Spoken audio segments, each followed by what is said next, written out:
Some men mistake a badge for absolute power, but the truth has a way of arriving without flashing its own.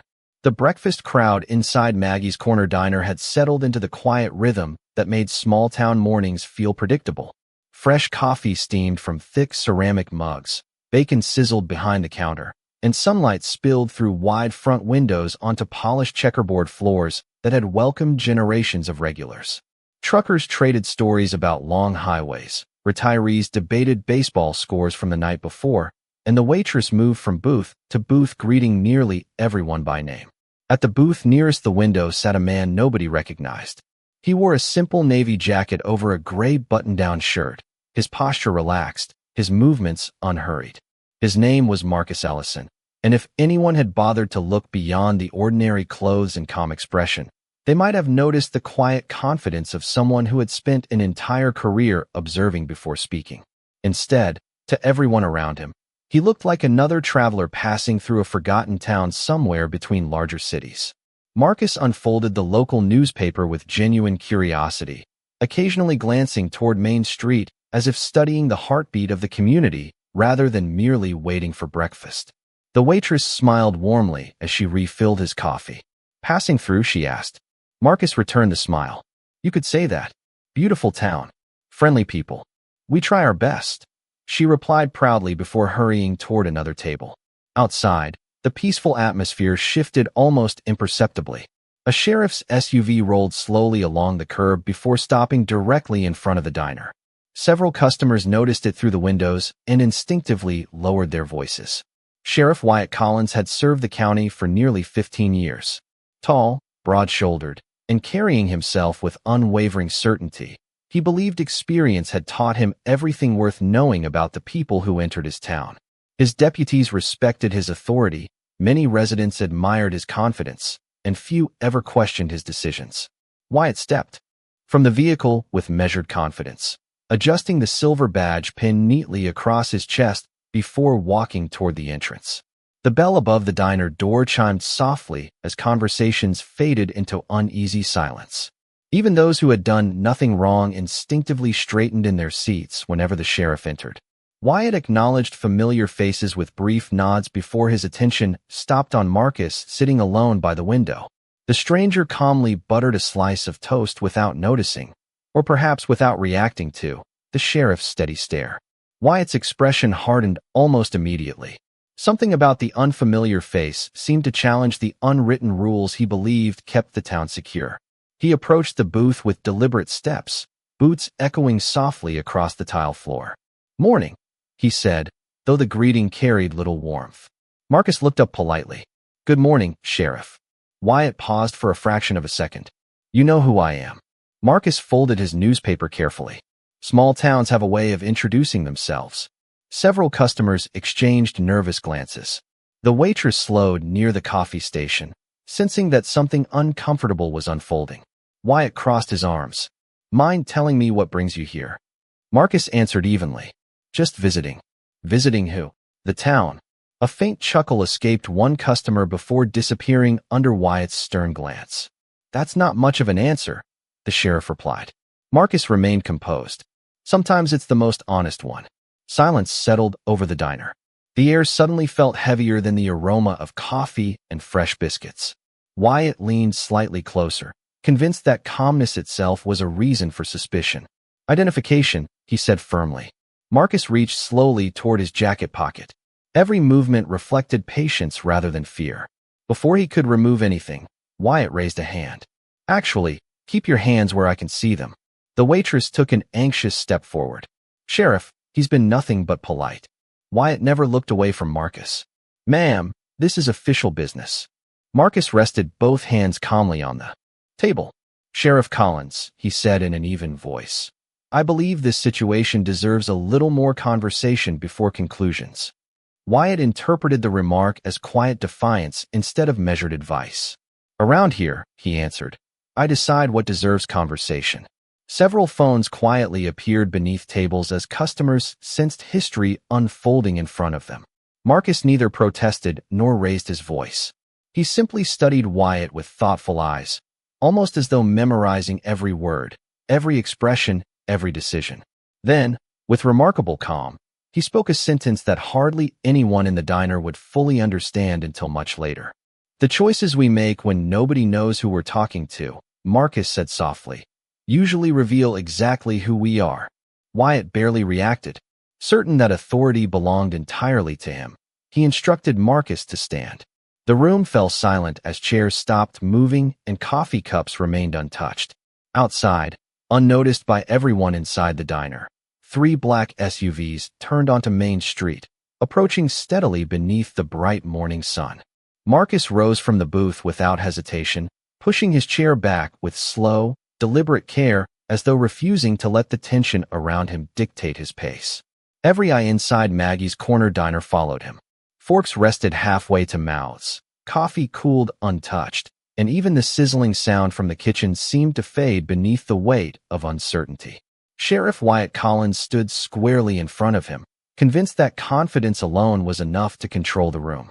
Marcus folded his newspaper neatly and placed it beside his untouched breakfast before looking directly at the sheriff. His expression never changed. There was no frustration, no visible fear, only the quiet patience of someone who had spent years watching situations reveal themselves without interference. Wyatt interpreted that composure as stubbornness. "Turn around," he instructed firmly. Marcus nodded once. "If that is your decision." Those 6 words carried no sarcasm, only calm acceptance, and somehow that unsettled several people watching more than any argument could have. The waitress, Maggie herself, wiped her hands nervously on her apron. She had owned the diner for nearly 30 years and believed she could usually tell what kind of person walked through her front door. The traveler standing before the sheriff had thanked every employee, smiled at every customer who greeted him, and even complimented the homemade biscuits. Nothing about him suggested trouble. "Sheriff," Maggie said carefully, "perhaps there has been a misunderstanding." Wyatt answered without taking his eyes off Marcus. "Everything is under control." Those words sounded reassuring, but they carried an edge that discouraged anyone from speaking further. Marcus slowly placed his hands where Wyatt instructed. The sheriff reached for his handcuffs with practiced confidence, certain that everyone in the diner expected exactly this outcome. The cool metal clicked into place around Marcus's wrists. A quiet gasp spread through the room. One elderly veteran lowered his newspaper and frowned. A young mother instinctively pulled her little boy a little closer. 2 college students exchanged uncertain glances before discreetly lowering their phones, unsure whether recording the scene was the right thing to do. Marcus looked down briefly at the cuffs before lifting his eyes again. "May I ask one question?" Wyatt gave a short nod. "Go ahead. Have I been accused of committing a crime?" The sheriff answered immediately. "I am conducting an investigation." Marcus considered the reply for a moment. "Then I sincerely hope the investigation values facts as much as appearances." Wyatt's jaw tightened. "You seem to have a lot to say." Marcus offered a faint smile. "Only when words might prevent unnecessary mistakes." Those nearby noticed something remarkable. Marcus never challenged the sheriff's authority. He never raised his voice or demanded special treatment. Instead, he carried himself with quiet dignity that made the room increasingly uncomfortable.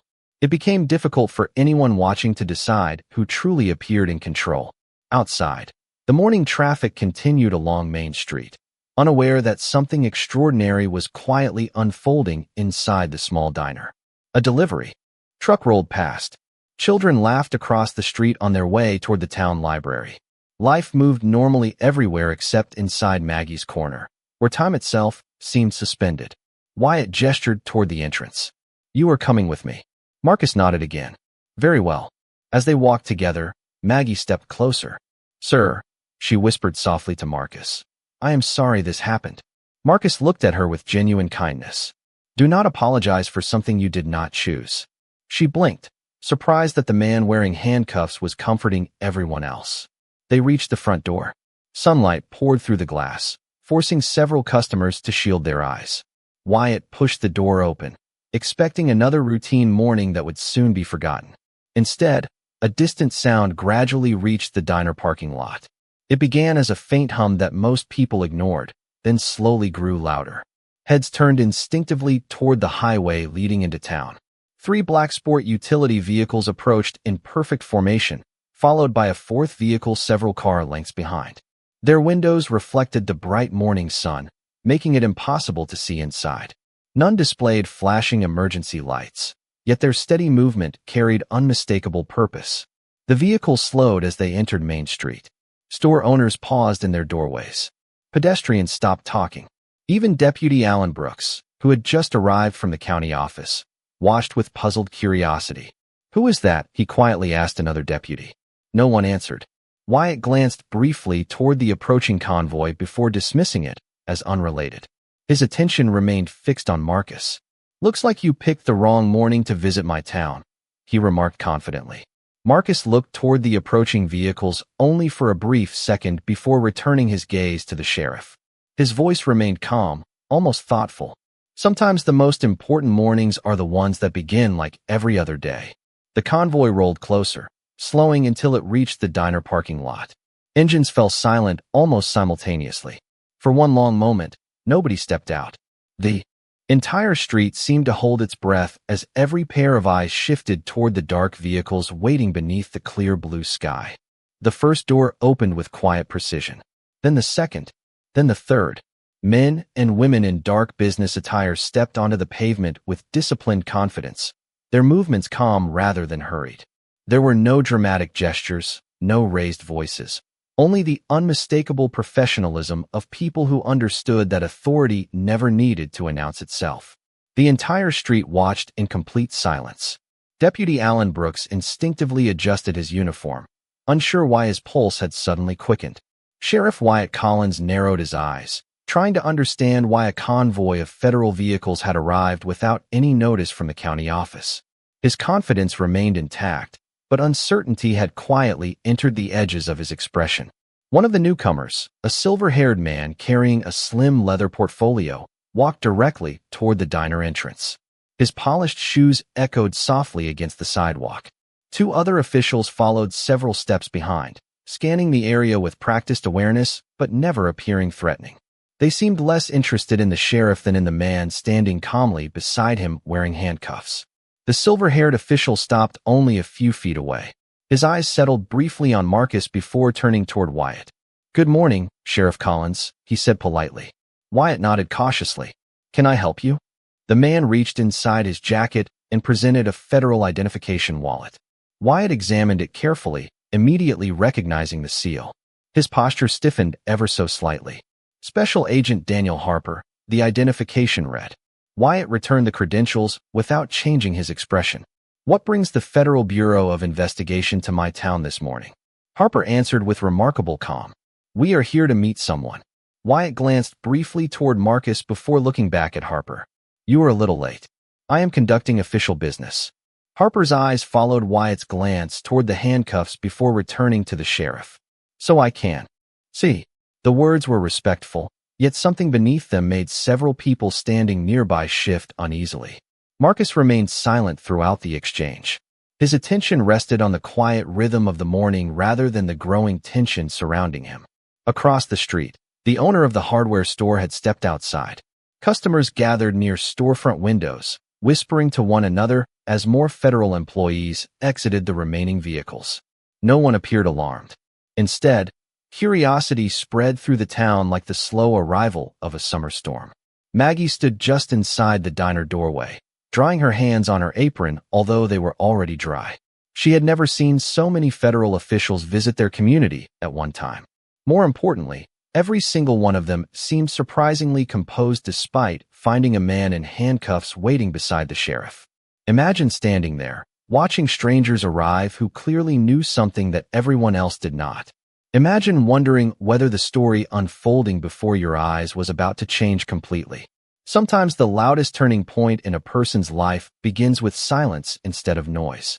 Harper looked toward Marcus with genuine concern. "Sir, are you all right?" Marcus offered a reassuring smile. "I am perfectly fine, Daniel." Several people noticed something unusual immediately. The federal agent had not addressed Marcus like an ordinary citizen. His tone reflected deep professional respect. Wyatt noticed it too, though he quickly dismissed the observation. "Do you know this gentleman?" he asked. Harper answered without hesitation. "Yes, Sheriff." "Very well." Wyatt folded his arms. "Then perhaps you can explain why he refused to identify himself." Marcus finally spoke before Harper could answer. I did not refuse. I simply was not given the opportunity to present my identification. His words remained calm, factual, impossible to interpret as argumentative. Wyatt remembered the moment inside the diner when he had interrupted Marcus before he could remove anything from his jacket pocket. For the first time that morning, a brief flicker of uncertainty crossed the sheriff's face. It disappeared almost instantly, replaced by familiar confidence. Regardless, Wyatt replied, I acted according to my judgment. Marcus nodded gently. Every decision reflects the information available at the time. That is why gathering complete information matters. Harper listened quietly, saying nothing. He had worked with Marcus long enough to recognize the subtle difference between disappointment and anger. Marcus displayed neither. He simply allowed events to reveal themselves naturally, exactly as they had done countless times throughout his career. Another black sport utility vehicle eased into the parking lot several moments later. Unlike the others, a small American flag was mounted discreetly near the front fender. Several federal employees immediately straightened their posture as the vehicle came to a complete stop. Deputy Brooks noticed the change before anyone else. Whatever was about to happen next, he realized it was important enough to command the respect of every federal official standing on the scene. The final vehicle remained still for several long seconds, as though allowing the silence itself to prepare everyone for what was about to happen. No one spoke. Even the breeze that had been stirring the flags above Main Street seemed to lose its urgency. Then the rear passenger door opened, and a woman in a tailored charcoal suit stepped onto the pavement, carrying a slim leather portfolio embossed with the seal of the Federal Bureau of Investigation. Unlike the others, she did not immediately walk toward the diner. Instead, she surveyed the scene with careful attention, her eyes pausing only briefly when they reached Marcus standing quietly beside Sheriff Wyatt Collins. She nodded once, almost imperceptibly, before making her way across the parking lot. Every federal official present subtly adjusted their posture. Deputy Allen Brooks noticed it first. He leaned closer to another deputy and whispered, "Who is she?" The deputy quietly shook his head. Nobody seemed willing to guess. Sheriff Collins remained determined not to surrender control of the situation. He glanced toward Marcus and spoke with the same measured confidence he had carried all morning. "Looks like your friends have quite a schedule." Marcus answered with the faintest smile. "Professional people usually do." Wyatt folded his arms. "If they are here because of you, this will all be sorted out soon enough." Marcus nodded. "I believe it will." There was something almost unsettling about how completely at peace he appeared. He was not waiting for rescue. He was not searching for sympathy. He simply stood in the warm morning sunlight with quiet patience, allowing events to unfold at their natural pace. Maggie watched from the doorway, unable to understand how the calmest person present was the one wearing handcuffs. The woman carrying the portfolio finally reached Special Agent Daniel Harper. The two exchanged only a few quiet words before Harper's expression became noticeably more serious. He accepted the portfolio, opened it briefly, then closed it again with deliberate care. Without hesitation, he walked directly toward Marcus. Wyatt instinctively stepped slightly forward. "Is there something I can help you with, Agent Harper?" Harper maintained his professional tone. "Just confirming a few details, Sheriff." He stopped directly in front of Marcus. "Sir, everything is prepared." Marcus gave a small nod. "Thank you, Daniel." Harper lowered his voice slightly, though everyone standing nearby could still hear every word. "The regional leadership team has arrived. They are waiting for your instruction whenever you are ready." Several people exchanged puzzled looks. Waiting for his instruction? Deputy Brooks frowned. Maggie looked from Harper to Marcus and back again. Even Wyatt seemed momentarily uncertain whether he had heard correctly. Marcus simply replied, "They have all traveled a long way. Please thank them for their patience." Harper smiled respectfully. "They insisted on being here personally."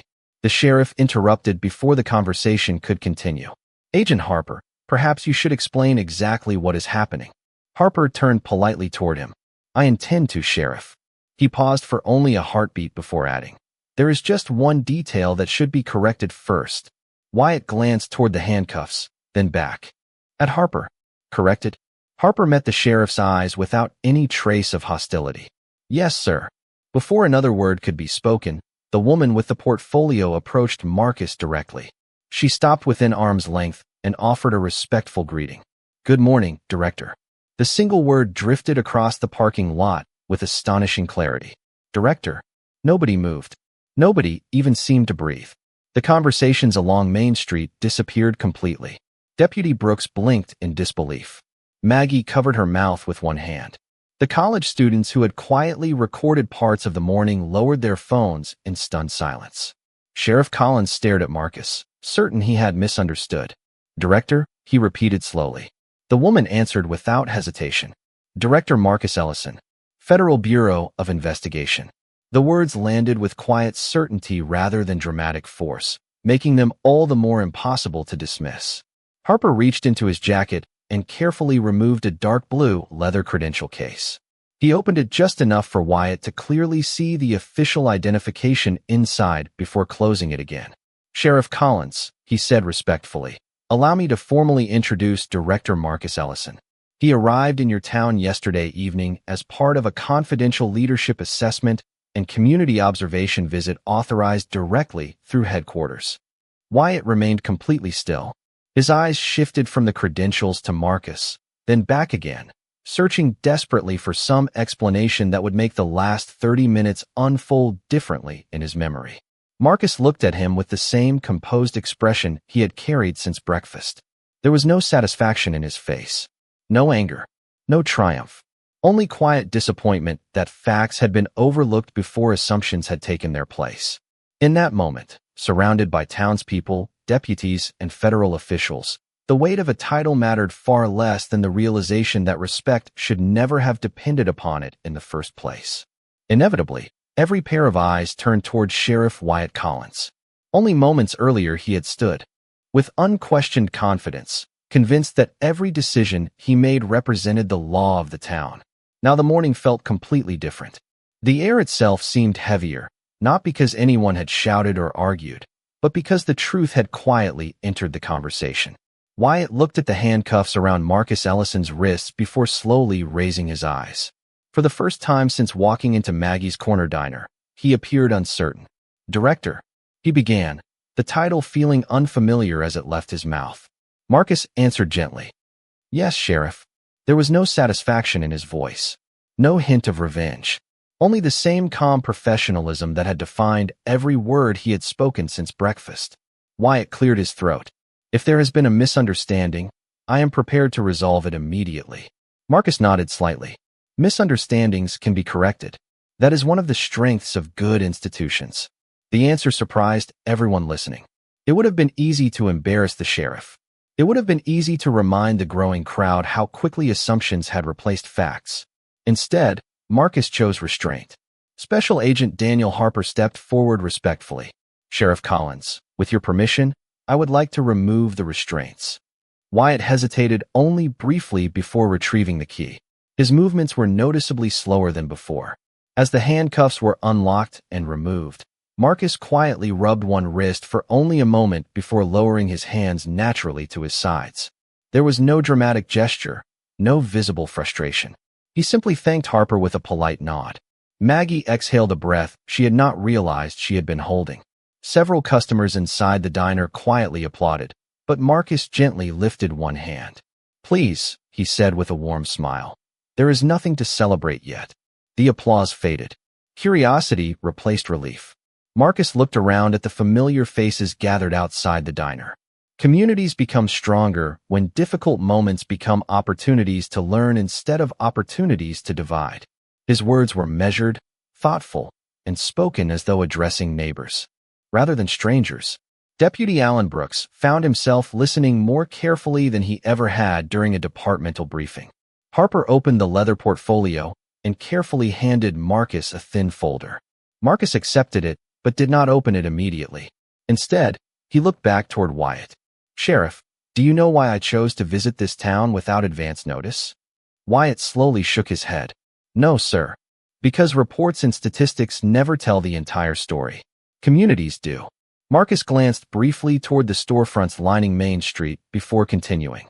"For the past several months, headquarters has received letters from citizens across this region. Some praised your department. Others expressed concerns about trust, communication, and fairness. None of those letters identified guilt. They simply described experiences. Wyatt listened without interrupting. Around them, the townspeople remained silent. Even those who had arrived only minutes earlier sensed they were witnessing something far more important than an unexpected federal visit. Marcus finally opened the folder. Inside were neatly organized documents, community surveys, departmental evaluations, and handwritten correspondence from local residents. He looked down for only a moment before closing it again. This assessment was never intended to focus on one individual, he explained. It was designed to understand whether people believed they would receive equal respect regardless of who they were. Maggie quietly lowered her eyes. She remembered customers who had occasionally shared uncomfortable stories over coffee, stories that rarely reached official reports because they believed no one would listen. Deputy Brooks remembered conversations with younger officers who wanted stronger community outreach but assumed nobody at headquarters cared. Wyatt himself remembered complaints he had dismissed too quickly because he believed experience alone guaranteed good judgment. Marcus continued in the same calm voice. Leadership is rarely measured during ordinary days. It is measured during unexpected moments, when assumptions compete with patience. The sentence settled deeply over everyone present. Nobody argued because nobody needed to. The events of the morning had already illustrated exactly what he meant. Harper quietly handed another document to Marcus. Director, the regional review team is assembled at the courthouse whenever you are ready. Marcus nodded appreciatively. Thank you. Then he looked once more toward Sheriff Collins. You asked earlier why I came to your town. The answer is simple. I came hoping to discover what was working well and where we could build greater trust together. Wyatt lowered his eyes briefly before meeting Marcus's gaze again. Director Ellison, he said honestly, I believe I understand now that there is a difference between enforcing authority and earning confidence.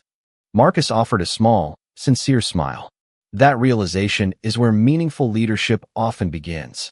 The crowd remained gathered outside Maggie's corner diner long after the surprise had settled into quiet reflection. Nobody seemed eager to leave. The morning had become something far larger than a routine breakfast or an unexpected federal visit. It had become a lesson unfolding in real time, one that every person standing along Main Street would remember for years. Marcus Ellison closed the folder in his hands and looked toward the courthouse rising several blocks away, its white columns catching the late morning sun. Before we continue with today's schedule, he said calmly, there is something I would like everyone here to understand. His voice carried naturally across the sidewalk without demanding attention. People listened because they wanted to, not because they had been instructed to. This visit was organized months ago. My team selected several communities across the country for quiet observation. We wanted to experience ordinary interactions exactly as citizens experience them every day. Sheriff Wyatt Collins listened carefully, every word carrying greater weight than the one before. Marcus continued. No advance notice was sent. No ceremonial welcome was requested. No additional preparation was expected. The purpose was simple. We wanted reality, not performance. Several residents exchanged thoughtful glances. Suddenly the ordinary breakfast, the simple clothing, and the decision to travel alone all made perfect sense. Deputy Alan Brooks quietly asked Harper, has he done this before? Harper smiled faintly. More times than most people realize. Director Ellison believes the strongest understanding comes from listening before introducing yourself. Brooks nodded slowly. The idea sounded surprisingly simple, yet profoundly effective. Marcus walked a few unhurried steps across the sidewalk, looking at the local businesses lining the street. A barber carefully watched from his doorway. The pharmacist stood beside the entrance to his store. Parents waiting outside the bakery held the hands of young children who sensed something important was happening, even if they could not fully understand it. Communities tell their stories in small moments, Marcus said. The greeting offered to a stranger. The patience shown during a difficult conversation. The willingness to ask one more question before reaching one final conclusion. His eyes rested briefly on Wyatt. Those moments rarely appear in official reports, but they shape public trust more than any statistic ever could. Wyatt took a slow breath. Director Ellison, I have spent years believing that decisiveness was always the highest form of leadership. Marcus nodded. Decisiveness is valuable when guided by complete information. Without it, confidence can unintentionally become assumption. The words were never spoken as criticism. They sounded more like wisdom earned through experience. Maggie stepped outside carrying a fresh pot of coffee. Looking around at the gathering, she smiled nervously. This coffee was supposed to stay warm for breakfast, she said softly. Instead, it has become part of history. Light laughter rippled through the crowd, easing the tension for the first time all morning. Marcus accepted a fresh cup with gratitude. Thank you, Maggie. Your kindness has remained consistent from the moment I walked through your door. She smiled. Kindness costs less than suspicion. Marcus nodded appreciatively, and usually accomplishes much more. Several people quietly repeated the sentence to themselves. Across the street, a local newspaper reporter finally arrived carrying a camera and notebook. Seeing the federal vehicles, he hurried forward before stopping respectfully several feet away. Director Ellison, he asked carefully, may I ask whether today's events will become part of the official assessment? Marcus considered the question before answering. The assessment was never about creating headlines. It was always about understanding culture. Every interaction contributes to that understanding, including the positive ones we have witnessed today. The reporter wrote every word. Wyatt listened closely, recognizing that Marcus had intentionally chosen not to reduce the town to one difficult moment. Instead, he continued recognizing the dignity of everyone present. That decision affected the crowd more deeply than any public criticism could have. Harper quietly approached Marcus once again. Director, the courthouse briefing has been prepared. Representatives from neighboring counties have also arrived. Marcus glanced toward the courthouse clock tower. Nearly an hour had passed since he first sat down for breakfast. So much had changed, yet the town itself remained exactly where it had always been. The difference now existed inside the people standing together beneath the bright summer sky. Marcus turned toward Wyatt one final time before leaving the diner parking lot. Sheriff Collins, I would appreciate it if you joined us at the courthouse this morning. Wyatt looked surprised. You still want me there? Marcus answered without hesitation. Especially you. Honest conversations only matter when everyone willing to learn has a seat at the table. Silence settled once more, but this time it felt different. It no longer carried uncertainty. It carried possibility. The courthouse stood at the center of town like a familiar landmark that suddenly carried new meaning. Residents had passed its white columns thousands of times without giving them much thought. Yet on this morning, every step toward its entrance felt significant. Federal officials, local deputies, business owners, teachers, veterans, and ordinary citizens quietly filled the public gallery, not because anyone had ordered them to attend, but because they sensed they were witnessing a rare opportunity to understand something larger than a single misunderstanding. Marcus Ellison entered without ceremony. He carried no prepared speech and accepted no special introduction. He simply greeted people with the same quiet respect he had shown since arriving in town. Sheriff Wyatt Collins followed several steps behind, feeling the weight of dozens of curious eyes. Earlier that morning, he would have walked through those doors with complete confidence. Now he walked with something far more valuable: humility. Inside the courtroom, sunlight streamed through tall windows, casting long beams across polished wooden floors. The room was silent until Marcus reached the front. He rested one hand on the table rather than the podium, making the gathering feel less like an official hearing and more like an honest conversation. Thank you all for coming, he began.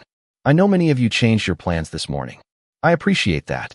His voice remained steady and welcoming. Before we discuss reports, policies, or leadership, I want to begin with a simple question. What makes a community feel safe? The question lingered in the room. No one answered immediately. Finally, an elderly schoolteacher sitting near the front raised her hand. Trust, she said.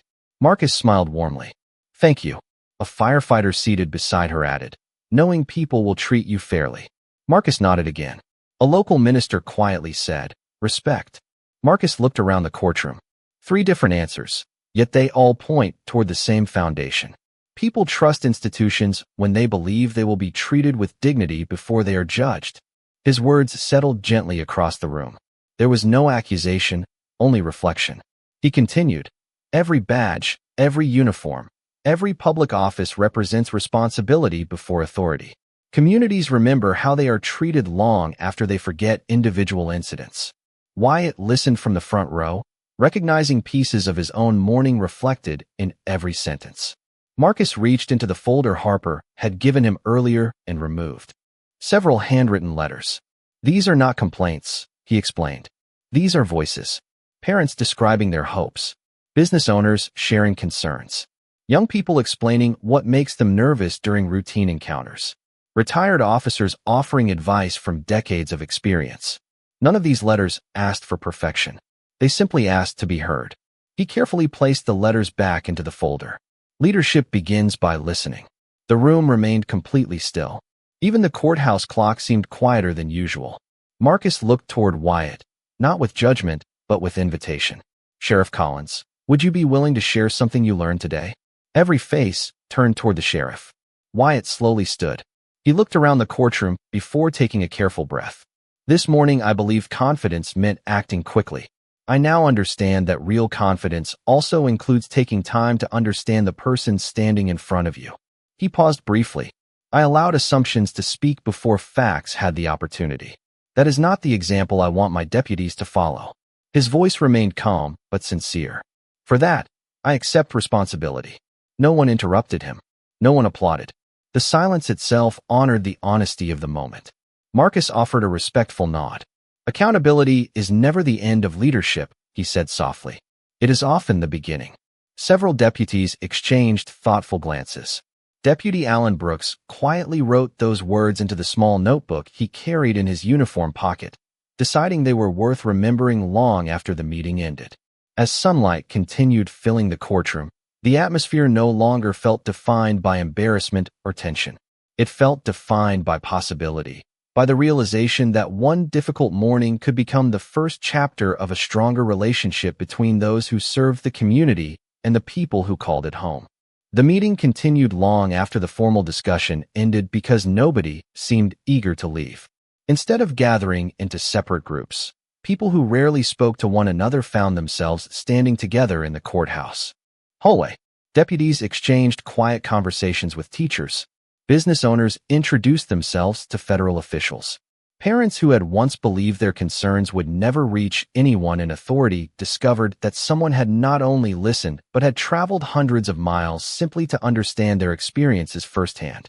Marcus Ellison remained near the entrance rather than retreating to a private office. Every person who approached him received the same patient attention, whether they asked an important policy question or simply wanted to shake his hand. There was no sense of rank in those conversations, only mutual respect. Sheriff Wyatt Collins observed the interactions from several feet away. The image stayed with him. The director of the Federal Bureau of Investigation had every opportunity to surround himself with layers of protocol, yet he chose to remain accessible.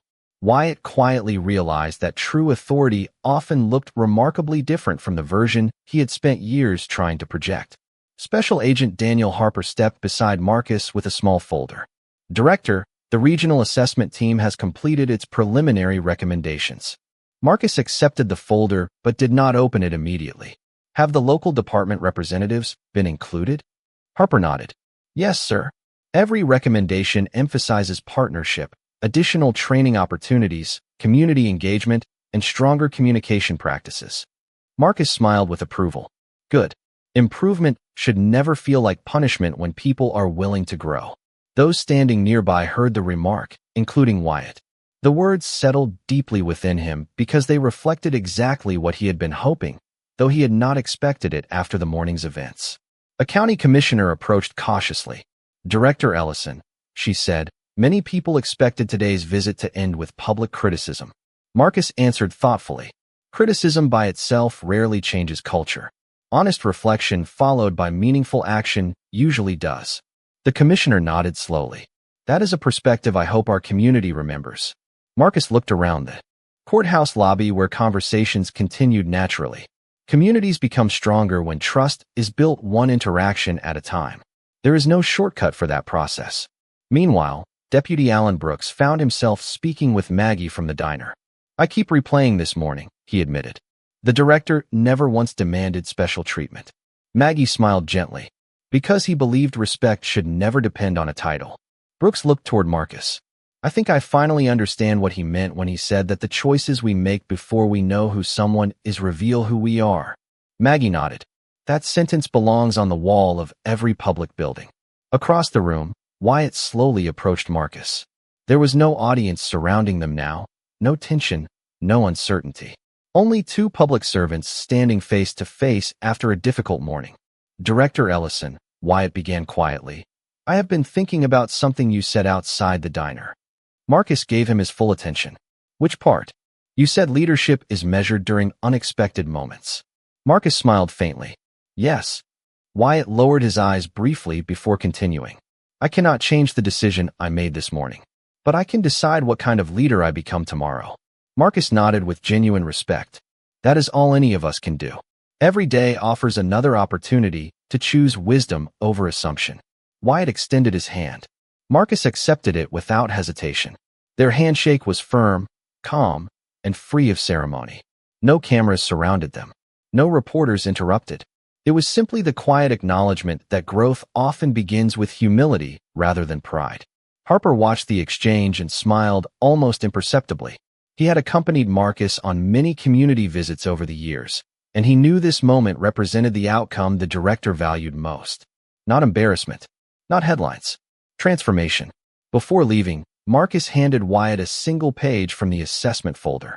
It contained no disciplinary language, no legal terminology, only a short list of recommendations developed by experienced law enforcement leaders from across the country. Wyatt read the first line carefully. Earn trust before expecting it. He looked up. Marcus said softly, policies matter. Procedures matter. But people remember how they were treated long after they forget which form was signed. Outside, the afternoon sun cast long shadows across the courthouse steps as residents gradually returned to their daily routines.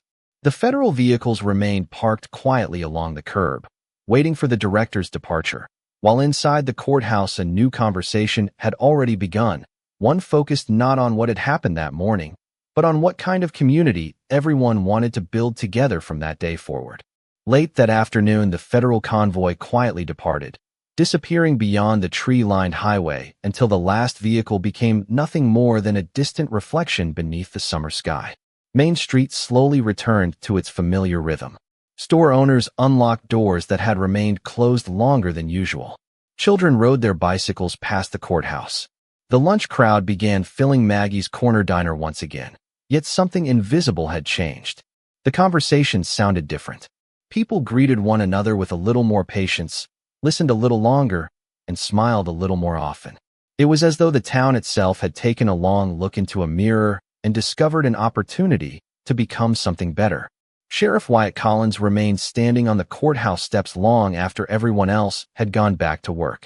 The folded page Marcus Ellison had handed him rested carefully inside his jacket pocket. He removed it once more and quietly read the first sentence again. Earn trust before expecting it. The words seemed simple, yet they carried more weight than every policy manual he had studied throughout his career. Deputy Allen Brooks walked outside, carrying several folders from the afternoon meeting.